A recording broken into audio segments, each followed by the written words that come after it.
I used to think silence was my enemy. In our house, silence meant someone was winding up. Another joke at my expense, another small cruelty tossed like a bottle cap onto the floor for me to step on. But at the hardware warehouse where I worked evenings, silence meant I had an hour with the lights humming like crickets and the aisles empty as a midnight road. I'd stack the paint cans into a silver wall, shove the mop bucket aside, and turn a cracked outlet into a stage. My speaker was a scratchy second-hand thing that sometimes cut out in the middle of a turn. I'd just keep moving, counting in my head, letting the rhythm live in my bones. My name is Clara Jennings. If you want to know anything true about me, it's this. I learned how to dance in the places most people avoid. In the aisle marked clearance, under fluorescent lights that bleached the world flat, with the smell of lumber and fertilizer hanging in the air like a dare. I was saving everything for one leap. Pacific Arts Conservatory, a full scholarship, a life 2 states away. California, warm light, clean floors, a room that was mine. At home, the word audition landed like a challenge coin on the table. Rick, my stepfather, always smirked first. He'd tip back in his chair so the front legs left the ground, boots crossed, a king on a throne he built out of cheap talk and beer. Denise, my mother, learned to inhale his moods and exhale them back at me. Ambition is arrogance, she'd say, filing her nails over the sink. Don't act like you're better than where you came from. I didn't. I just wanted to leave the ache. There's a difference. In the warehouse mirror that wasn't a mirror, the glass door to the loading bay where the night turned my reflection into a smudge, I practiced smiling while I burned. I practiced stillness after spirals, breath after strain. I practiced seeing a future that felt like a thread pulled from a sweater. Fragile, yes, but longer than anyone expected. When the music fell away, I'd listen to my heart clapping for me. Quiet but persistent, you're almost there, again, again. Jenna, my best friend since 7th grade, would swing by with cocoa in a chipped mug and run counts from the mop sink. She knew the choreography better than I did at this point. Your arabesque is reading soft on the right, she said one night, eyes narrowed like a coach. Think elevator, not stairs. We laughed, but then she said softer, 2 more weeks. I nodded. 2 more weeks until the open recital, really a scouting event for conservatory faculty, came to our small town's community arts hall. 2 more weeks of pretending to agree that my future was a punchline. On the bus home, I wrapped my coat around the garment bag, holding the midnight blue dress I'd saved for months to buy. I'd never told them about the purchase. I kept it at Jenna's. The dress moved like water when I touched it. My future felt like that too, fluid, quiet, deep. If I held it long enough, it might hold me back. In bed, I rehearsed the worst version of the morning. Rick awake too early, a comment shaped like a hook. Denise tapping a nail against a mug to mark the beat of disdain. I coached myself the way I'd coach a body through pain. Keep moving. Breathe on the 4s. Don't argue with people who need you small to feel big. Don't hand your heart to anyone who eats it like an appetizer. When the alarm went off, the sky had barely opened its eyes. I put on my leggings, braided my hair, and pressed my fingers to the window. The glass was cold, almost kind. Somewhere west of here, the ocean waited with rooms full of bears and mirrors, with teachers who could say my name without turning it into a joke. We're coming, I whispered to the morning. Then I packed my bag and walked into the day that would try to break me and teach me exactly how to leave. The kitchen smelled like burnt bacon and cheap coffee, the kind that tastes like punishment. Rick was already at the table, boots up, chair tipped back, watching fishing videos on his phone with the sound too loud because quiet makes men like him nervous. Denise flicked her ash into a chipped teacup, ceramic daisies peeking out from under a bruise-colored stain, and eyed me like I'd arrived overdressed to a funeral. Maybe I had. If the house was mourning anything, it was the day I stopped apologizing. You're up early, ballerina, Rick said without looking. The word ballerina came out kinked, like a paperclip straightened and straightened until it snapped. It's the recital, I said, voice steady as an unlit fuse. Conservatory faculty will be there. Faculty, Denise repeated, as if it were the punchline to a joke I didn't get. Watch your ankle. Be a shame if you embarrass the family. We did not have a family. We had a weather system. High-pressure fronts of mockery, cold snaps of silence, sudden storms if you dared to hope aloud. I buttered toast. I bottled my air. A quiet life is not the same as a peaceful one. It just makes you think you're the crazy one for hearing thunder. I changed in my room, slid the midnight blue dress from its protective bag, and felt the chiffon run through my fingers like a promise. I twisted my hair into a sleek bun, pinned it with the care you reserve for something living. I almost looked like a version of myself I'd never been allowed to meet. I should have gone out the back door. I didn't. The house had taught me too well what happens when you forget to plan for cruelty. Rick saw me first. His face didn't say pride. It never learned how. It said sport. He set the beer on the arm of the couch, tilted his head, and tried on a slow whistle that fit him like a stolen suit. "Look at you," he said, trying to dress like someone important. "It's for the recital," I said, adjusting a pin. "I have to be early for warm-up." He leaned forward, and something old in me, small, obedient, tired, leaned back. "You going to go embarrass yourself in front of strangers?" he said lightly. "At least your legs work for now." I didn't understand the sentence until it became a verb. The house shrank to a hallway, the hallway to a rug edge, the rug edge to the moment a steel-toed boot slid out with the laziness of a cat testing a curtain. My body did the math before my mind did. The floor rushed up, and the pain rushed higher, sharp and bright as a flare in the dark.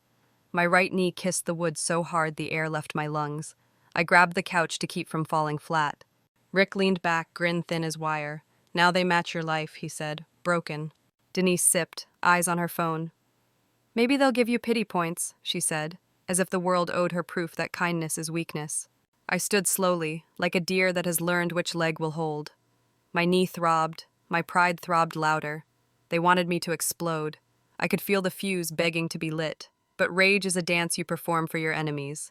I've learned a better one: stillness. I picked up my bag, opened the door, and let the cold hit my face like a clean answer. On the walk to the bus stop, the world suddenly had contrast. The frost on the grass looked like glitter. The breath in front of me looked like a ghost leaving.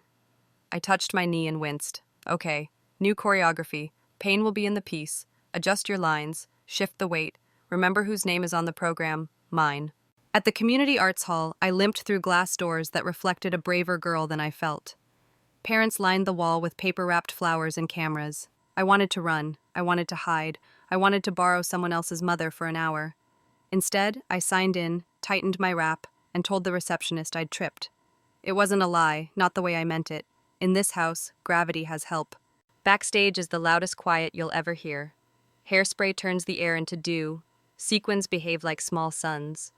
The stagehand's clipboard becomes a metronome, tapping out names that sound like spells. I pressed my palm into the tender spot at the edge of my kneecap and waited for the pain to resolve into a note I could sing through. My friend Jenna slid into view, eyes scanning me the way a medic scans a battlefield. "Home?" she whispered. I nodded. That's all she needed. Her face shifted, pity into anger, anger into purpose. "Okay, then we build around it. No showboating on the right side. Commit to the lines you have." She tightened my wrap and kissed my shoulder like a blessing. Names went up like paper lanterns, soft light rising, one after another. Applause swelled and faded in waves, polite but hopeful. I closed my eyes and walked the piece in my head. 3 counts to breathing, 2 to bloom. Land like you meant to. When they called me, my name sounded too big for the space, or maybe I finally fit it. The stage brightened, the black curtain yawned, and the audience became a field of stars I couldn't quite bring into focus. But 2 constellations burned clear: Rick and Denise, back row, arms crossed and attention elsewhere. They didn't buy flowers. They didn't buy camera batteries. They bought front row seats to their favorite show, mine failing. Music rose. My body obeyed, at first out of habit, then out of need. The dress did what fabric can do when it's chosen with faith. It moved like water, making grace where the body offers grit. Every extension asked my knee a question. Every landing got an answer that hurt. I kept the pain inside the line and called it intensity. You can get away with that if you've practiced. Midway through, the throb sharpened into a lightning strike. My foot faltered. Air left the room. I heard a gasp that wasn't mine and felt truth lurch in my chest. They would love this. A fall. A flaw they could pin to me like a name tag. I reached for a different part of myself, the girl who danced in a warehouse aisle while forklifts beeped like angry geese. She knew how to improvise. She knew how to let a near fall become a broken wing phrase that reads like choice. I finished on a line that said, "I am here, I am hurting, I am not yours." Applause arrived larger than I expected. Not wild, this wasn't a movie. But honest, generous, a few people standing the way people stand when they feel their own story touched. And then Rick's voice, just loud enough to carry, just mean enough to stick. Was that limp choreographed? A titter, the small laughter people make when cruelty gives them permission to belong. My cheeks burned. I bowed anyway, slower than necessary, long enough to collect myself molecule by molecule. I walked off with the dignity you find when dignity is the only thing left. In the dressing room, mirrors multiplied me into a chorus of girls who refused to cry. I dabbed sweat, cleaned a smudge of lipstick, and looked myself in the eyes. "Survived," I said under my breath. "Next line." That's when a shadow moved in the mirror like a cloud passing a lake. "Ms. Jennings?" The voice was low, unhurried. I turned. Elena Moreau, silver hair coiled at the nape of her neck, eyes like someone who'd watched 1,000 girls choose 1,000 doors. She held a clipboard in a softness that felt more dangerous than judgment. "You have extraordinary control," she said, "and a conversation with pain that most dancers take years to learn how to have." I swallowed. "I thank you." "You were hurt," she said, like a fact that didn't need defending. "I'd like to see you again, privately, no audience, no noise, just the work." The girl in the mirror finally exhaled. "Yes," I heard myself say, the word landing like a key in a lock. "Please." Elena smiled the way water smiles when it accepts a stone. "Good. Tomorrow, 2 towns over. Studio address is on the card." She pressed her card into my palm, cool and decisive. "Rest the knee tonight. And Clara, bring the part of you that keeps dancing in unflattering light. She's the one I want to meet." When I stepped outside, the sky had turned the color of old pewter. Rick and Denise leaned against the car like they owned the sunset. Rick grinned that wire grin. "You proved me wrong," he said. "You can still dance with a busted leg." Denise added, "At least you won't have to worry about college. Saves us all trouble." Something clean tore inside me, not a break, a seam release. I slid into the back seat and let their words fall short for once. The real story was already moving, 2 towns over, tomorrow. A room with mirrors that told the truth. A woman with eyes that did not flinch.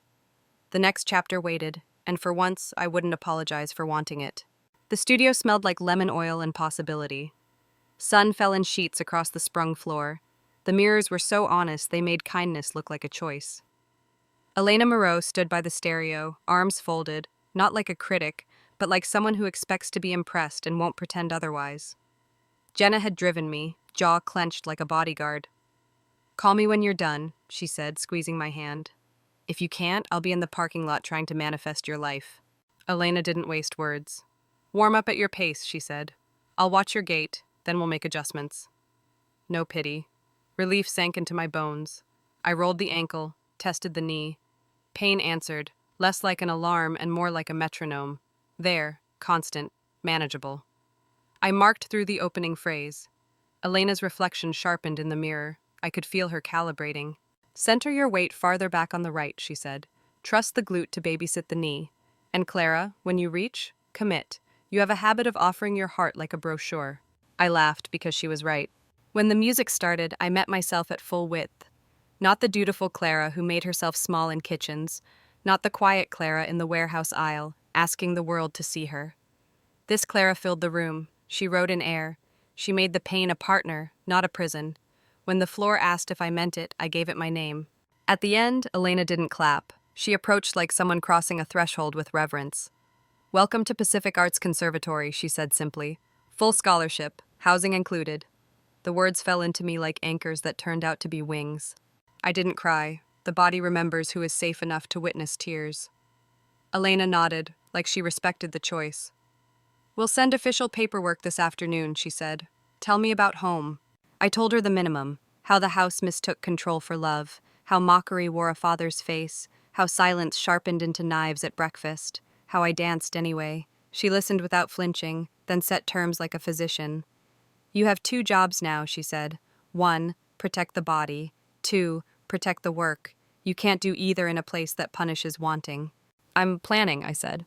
"Good," she replied. "Plan faster." Back in the car, Jenna screamed so loud the crows lifted from the telephone lines. We laughed and cried in the same breath, because that's how bodies handle miracles. They let everything out, then start over. "We're making a list," she said, already unlocking her phone. "What goes where, what you need, who you tell, who we don't. We move in whispers." We stored the midnight blue dress at her house for good. I moved my small valuables a piece at a time, the envelope with my savings, the letters from teachers who believed me before I knew how to believe myself, a photograph of my grandmother slipping me a $10 bill with a look that said, "I see you." At home, I practiced indifference like a martial art. When Rick asked if I was shopping for a cane, I smiled mild as milk and said, "Not today." When Denise told an aunt on speakerphone that I was wasting time on nonsense, I took the trash out and counted my breaths in the cold. The acceptance email arrived that evening, subject line bright as a flare, Pacific Arts Conservatory, full scholarship award. I printed 2 copies at the library, slipped one into a card, and tucked both into my bag. If there was going to be a performance, I would choose the stage. Denise's birthday dinner was in a week at a steakhouse that fancied itself important. Their friends would be there, people whose opinions they hunted like trophies. I'd wear something clean and unremarkable. I'd let them talk.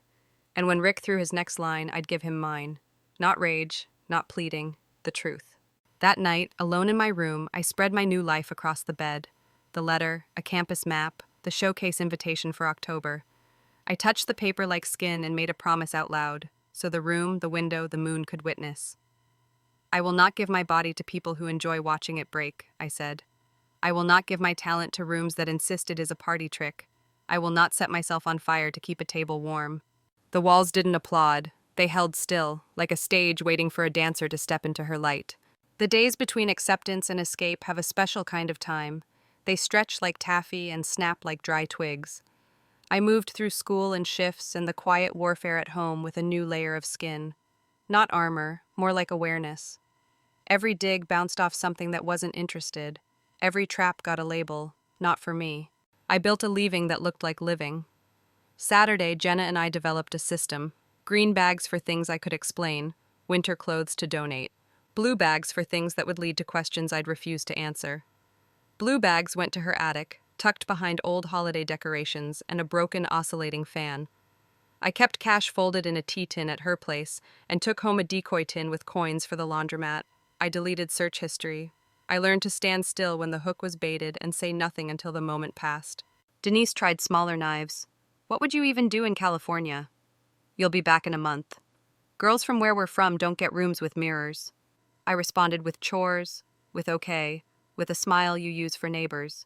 Rick used bigger ones. "Show us your limp. Give us a twirl. Might as well practice falling." I answered the only way power understands, by not being where it expects you to be. I took my meals at different times. I walked home on new routes. I let my phone live on Do Not Disturb whenever my heart asked for mercy. The weird thing about people who thrive on control is how easily they believe you've stopped mattering the second you stop performing pain for them. They didn't notice the missing photos from the TV stand, the costume I loaned a friend, the envelope that used to live under a floorboard and now lived under Jenna's care. They didn't notice me closing accounts and opening new ones with a different mailing address. They didn't notice that the daughter who once rushed to explain had become a fog that kissed their sleeves and moved on. Elena emailed a list of doctor-recommended exercises for the knee. I did them every night, small, focused, committed. Pain turned from siren to teacher. "You don't have to be okay to be good," the body told me. "You just have to be honest." I iced after shifts and taped before sleep and whispered thank yous to the part of me that refused to quit when it had every excuse. 3 days before Denise's dinner, I tried on the olive dress Jenna's neighbor had hemmed for me. Clean lines, quiet strength, pockets deep enough to hold a life. I placed the acceptance letter and showcase invitation in a simple white envelope. No flourish. Let the words do their job. I practiced what I'd say if they tried to twist it. "Don't argue, Clara. State. Exit." On the morning of the dinner, the house had the tight air of a place expecting applause for being a house. Denise curled her hair into careful loops. Rick polished boots and a story he'd tell over steak about the time he scared off a bear with a lawn chair. He liked a room that listened with its mouth open. I liked a room with doors. When we arrived, the hostess led us to a long table under an antler chandelier. Their friends were already there, wearing cologne that believed it was handsome. I sat at the end, an observer posing as a daughter. Rick ordered a ribeye like it was a rank. Denise flirted with the waiter's attention, a currency she understands better than money. The conversation rolled. Real estate, golf, a nephew's scholarship to state school, pride that costs nothing, pride I never got to share. Rick leaned back, raised his glass. To Denise, he boomed. May she live long enough to see our girl outgrow her little dance phase. Laughter, eyes on me. The hook dropped, shiny as mercy. I smiled. Actually, the table stilled the way animals still when a storm decides to start. I received a full scholarship to Pacific Arts Conservatory, I said. Housing included. I move next week. Forks paused midair like birds mid-flight. Denise's smile cracked at the edges like sugar glass. Rick's face did something unfamiliar, stalled, searching for a gear above mockery. I placed the white envelope by Denise's plate and slid the showcase invitation beside it. These are front-row tickets, I added gently, if you can afford them. It wasn't sarcasm, it was a measurement. What will you pay for a view of what you tried to break and failed? Rick recovered first, squeezing his glass like it owed him money. You think you're better than us now? No, I said, meeting his eyes without anger, which is a separate kind of fury. I know I am. I looked at the friends, people who taught me early what a smile hides. Thank you for dinner, I said. I stood, tucked my chair in, and walked out into a night that finally smelled like mine. Jenna waited in the parking lot, engine running, future flickering in the dashboard lights. How'd it go? She asked. I exhaled a lifetime. We just left, I said, and we did. We didn't go home. We went forward. Jenna's trunk was already loaded. 2 suitcases, a shoebox full of documents, a tea tin with a life inside, the midnight blue dress folded like a promise that doesn't need to shout. She took the long way out of town, past the hardware store that lent me a stage, past the bus stop where my breath had looked like ghosts, past the park where I once taught myself how to do a clean double on a damp Saturday morning because nobody would let me book a studio. Phones lit up with messages that started hot, twisted desperate, then cooled into the thick silence of people calculating how to recast a story without the hero. I turned mine face down and watched the road unspool under headlights. The sky opened its throat and held nothing back. Stars out here don't compete with street lamps. They just are. Jenna drove one-handed, the other on my wrist the way you anchor someone who might float away. You sure? She asked, meaning I love you, meaning I'll turn around if you ask, meaning I know what it costs to stop apologizing. I'm sure, I said. My voice did not shake. The body recognizes the truth by the way it doesn't require a bow. We slept the first few nights at Jenna's aunt's guest room. Fresh sheets, a lamp that turned on without threatening to explode, a window that opened to a maple tree. Elena checked in with a list, a timeline, and a care that felt like competence wearing a sweater. Orientation is Tuesday, she wrote. Housing assigned. Physical therapy consult set for Monday. Bring your insurance info and a notebook. Bring yourself. On Monday, the PT tested my range of motion with hands that understood the difference between pain and injury. She gave me exercises that looked like almost nothing and felt like rebuilding a house from the foundation up. This will not make you less, she said, catching my eye in the mirror. It will make you more honest. I believed her. Because honesty had been a revolution in my life. Why not in my knee? I wrote to 2 teachers who'd written me letters when I was 17 and timid. Thank you for believing me, I typed. Thank you for holding space when I couldn't name what I needed. Both wrote back within the hour. We always knew, they said, in separate sentences that meant the same thing. You were never the joke you were told you were. People talk about rage like it's gasoline. They don't talk about how quiet justice can be. How some revenge looks like a lease signed in your own name. Like a key that makes a clean sound and a clean lock. Like groceries you buy with money you earned, eaten in peace at a table where nobody snatches your plate to prove a point. On the 3rd night, I stood in the bathroom studying the girl in the mirror. She looked older, not in years, in depth. I said the truest sentence I knew, hoping the room could bear it. You don't owe everybody a show. The room nodded by staying still. Rick called once more. I let it go to voicemail. He left a message that started with a sigh and ended with a threat and wore a layer of sticky sweetness in between. I saved it, not because I needed it, but because proof is a kind of self-respect. Denise texted, "We raised you, you ungrateful thing." I typed and deleted a dozen replies until only the truth remained. You don't raise what you resent. I didn't send it. Not every truth needs their eyes. Some truths are for building, not burning. Elena met me on campus with a stack of forms and a tour that felt like a benediction. Studios flooded with light, pianos waiting quietly, young bodies learning how to speak without words. This is your room, she said at last, opening a door painted the color of calm. Bed, desk, dresser, a window that framed a tree that refused to apologize for taking up space. Welcome home, Clara. I closed the door and leaned my forehead against wood that held. Sobs arrived, not the messy ones, the relieved ones, the kind that rinse your soul and leave it soft. I cried for the girl in the warehouse aisle. I cried for the kid at the breakfast table learning to master silence. I cried for the ways I had confused love with power. Then I washed my face and texted Jenna a photo of the key. "It's beautiful," she wrote back. "So are you. See you at the showcase." "Yes," I typed, "front row." The theater smelled like velvet and anticipation. Programs rustled like birds' wings. Backstage, the tech crew moved with the choreography of competence. Tape marks checked, cues called, fog machine tested for romance, not distraction. I warmed up slowly, grateful, honest. The knee hummed, not warning, a reminder of the road we took here. I pressed the wrap, breathed on fours, and whispered the mantra that had carried me across parking lots and past knives disguised as jokes. Do the work, leave the rest. I peeked through a gap in the curtain. The front rows glittered with faces that had clapped for themselves for so long they'd forgotten how to clap for anybody else. That's okay. I wasn't here to be clapped for. I was here to speak fluent body.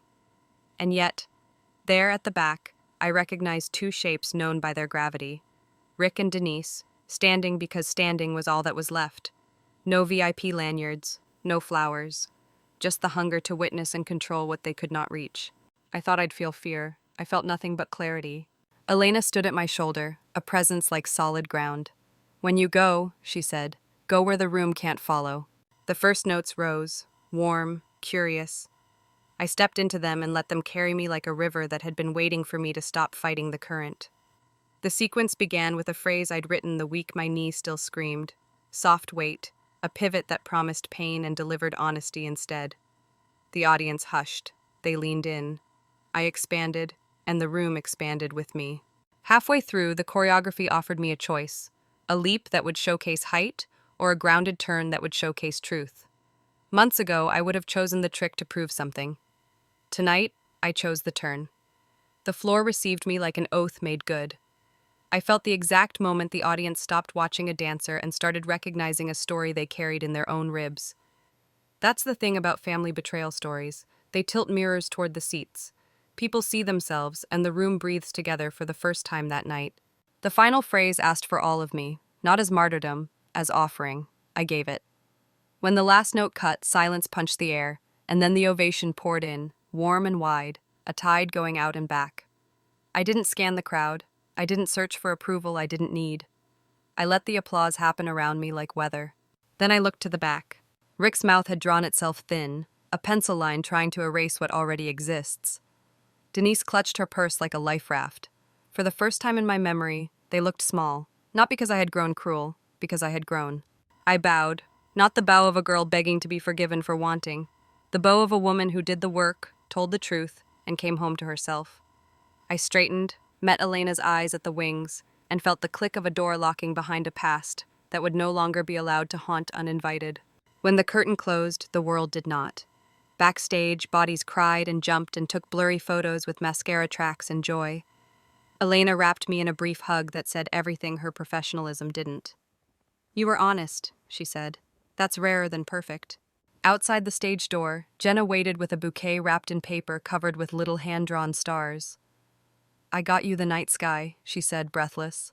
"It's perfect," I told her, because it was. The flowers smelled like a better childhood. My phone buzzed. A text from an unknown number. "We saw you."